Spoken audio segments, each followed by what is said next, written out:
Halo, welcome back to my YouTube channel. Kembali lagi di channel Dunia Belajar YouTube Rizkael. Nah, kali ini yang akan kita bahas yaitu mengenai SNMPTN 2022. Dibuatnya video ini yaitu pada tanggal 28 Maret pukul 12.00 waktu Indonesia Barat.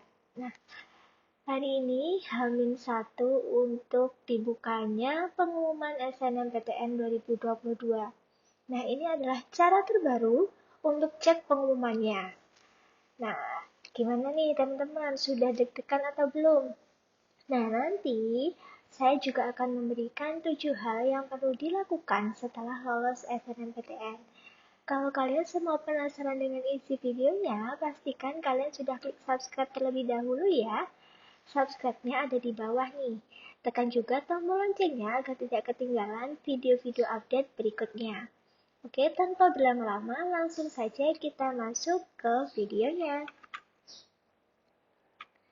Nah, untuk pengumuman SNMPTN 2022 ini tentu sangat ditunggu-tunggu nih bagi adik-adik yang sedang berada di kelas 12, baik itu SMA, SMK, MA, sederajat.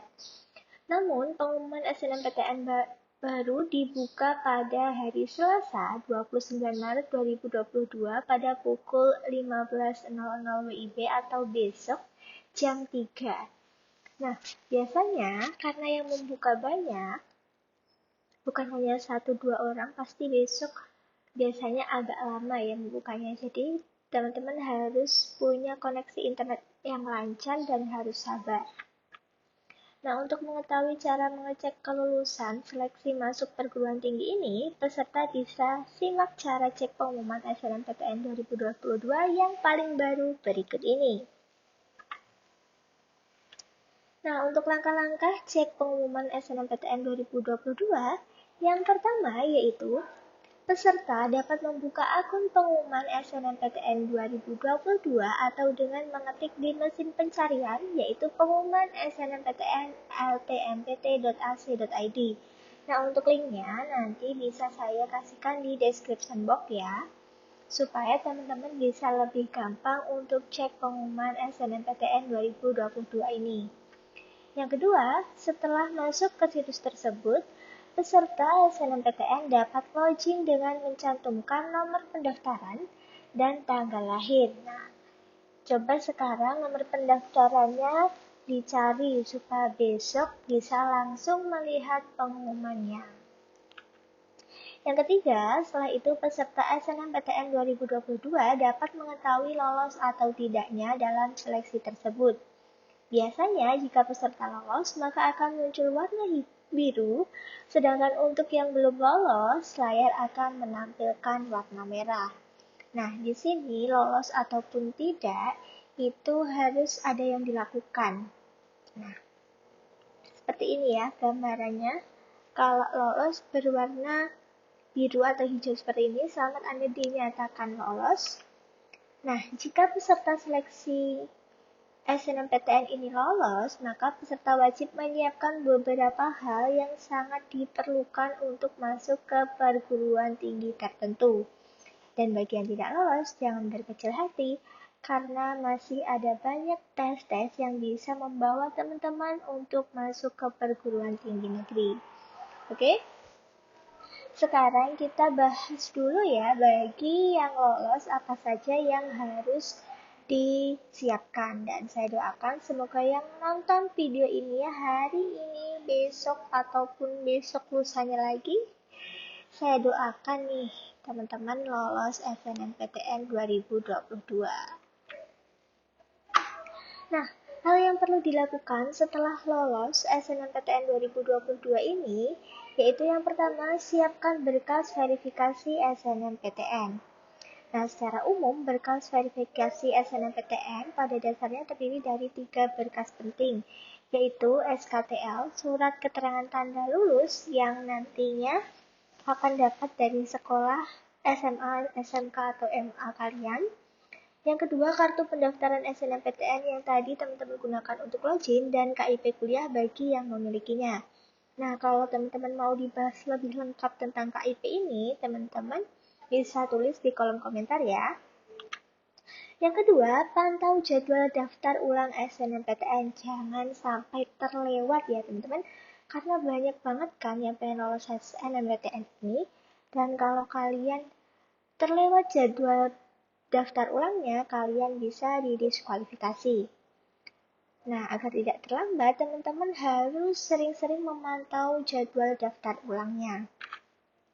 Yang ketiga, cari tahu kurikulum jurusan. Peserta yang lolos dapat mencari informasi mengenai kurikulum jurusan dari kakak tingkat atau dari media sosial. Ini berguna untuk memudahkan teman-teman nantinya pada saat berkuliah. Mata kuliah apa saja yang akan teman-teman ampu dan teman-teman bisa siapkan sejak sekarang ini. Nah, kan ini liburan SMA ke kuliah itu kan cukup panjang ya teman-teman. Teman-teman bisa sambil menyiap-nyiapkan seperti ini untuk cari tahu kurikulumnya, lalu kultur kuliahnya gimana. Jadi teman-teman tidak kaget pada waktu masuk kuliah.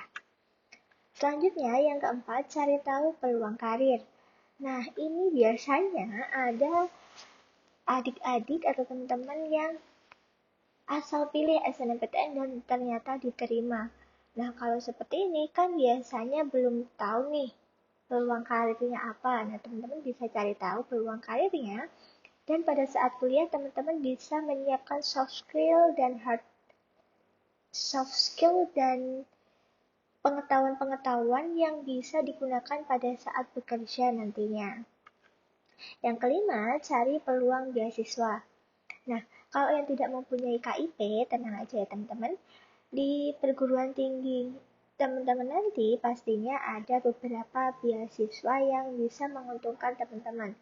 Nah, selain itu ada dari perusahaan-perusahaan biasanya juga mengeluarkan beasiswa. Kalau teman-teman mau saya bahas tentang peluang beasiswa ini, teman-teman bisa tulis di kolom komentar ya. Yang keenam, cari tahu tempat tinggal dan biaya hidup di sekitar PTN atau perguruan tingginya. Nah, di sini teman-teman bisa cari tahu nih dari kakak tingkat atau dari media sosial tentang biaya hidup dan kos-kosan di sana. Jadi teman-teman bisa menyiapkan dananya dan supaya tidak terlalu tergesa-gesa dalam menyiapkan ini semua. Nah, kalau bisa cari yang dekat dengan kampus supaya transportnya tidak membludak, bisa jalan kaki dari kos ke kampus. Dan kalau pulang malam dari kampus, teman-teman tidak perlu khawatir karena kosannya dekat. Seperti itu juga perlu dipertimbangkan. Yang ketujuh, cari tahu informasi pendalaman skill. Nah, seperti yang saya katakan tadi, di kuliah teman-teman juga harus menyiapkan ini.